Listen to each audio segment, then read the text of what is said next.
Welcome to this episode of A Real Change TV.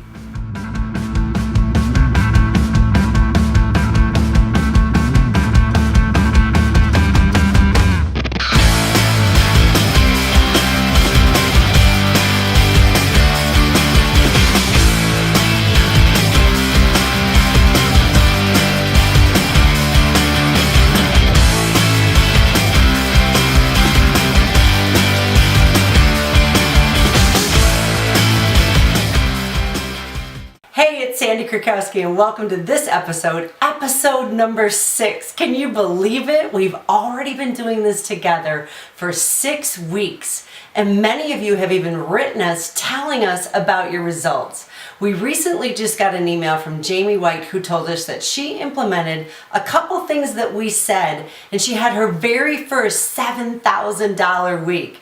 Now hold on to your horses. Jamie already had a great business running already, making $2,000-$3,000 a week. But some of the tips we gave increased her open rates, caused people to connect with her, and bam, the cash went up. So grab your pen and paper. Today we're talking about why old school marketing is plain insanity when you're talking about online and social media conversions. Here's the deal. Marketing, the core of marketing, the heart of marketing, the center of marketing is people. And so if you feel that old school marketing is going to come right into the online space flawlessly with no problem, my advice to you is take a look at some of the publications being put out there right now.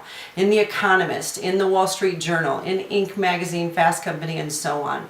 Old school marketing companies are taking an absolute nosedive because they were completely built around one thing, a direct response. Now, I'm a direct response marketer and I'm a direct response copywriter. Why on earth would I call what they're doing insane? Here's why. Number one tool, old school marketing, direct sales, network marketing, direct response marketing, etc., demanded that you control your audience. Your goal is grab your audience and control them and bring them where you want them to go. This requires an awful lot of work on your part.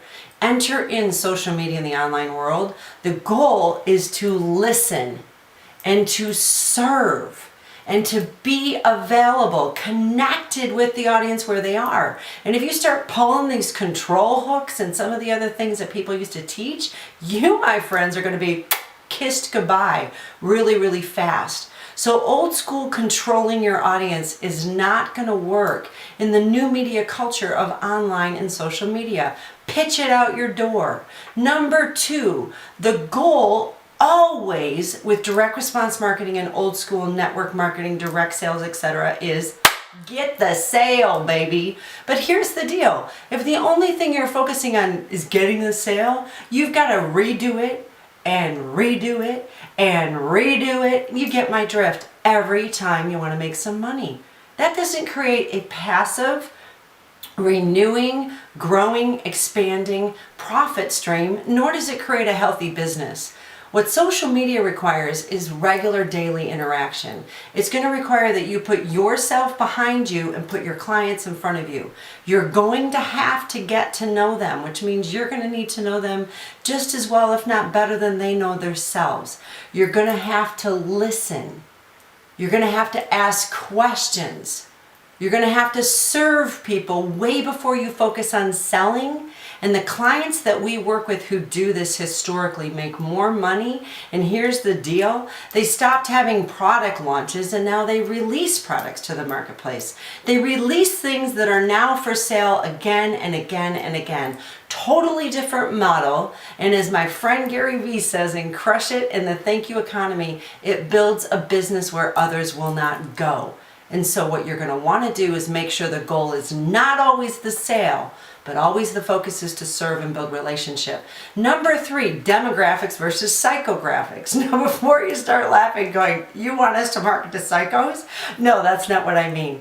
Demographics in traditional marketing and copywriting, which I've done for years, means how old are they? Are they male and female? Where do they live? How many kids do they have? Etc., etc. All of that used to help, but when you get into the new media, social media space, beyond demographics is psychographics. How do they think? What do they like? What does that sound like? Who are their friends? What motivates them? What causes them to purchase something and be loyal to something? My friends, you're going to have to become very familiar with the psychographics. So your actionable step is today. Number 1, make a true connection with your audience. If you haven't been doing it up till now, just get past that and do it today. Number 2, ask questions, take surveys, and don't just ask them because you want to sell something. Ask it because you're sincerely interested. And number 3, I want to give you my best-selling book, Read Their Mind. How to hear what the marketplace wants and build a huge business. You can get that at arealchange.com. It's absolutely free. No excuse to go without it. It's a fully published book you can get to read on any device, or you can even read it on your desktop. So here's the deal. You're either going to listen or you're not. You're either going to go old school or you're going to step up, baby, and have a long-term business built online. I've been doing it for the last 15 years, and I'm here to support you every step of the way. Talk to you next week. Bye-bye.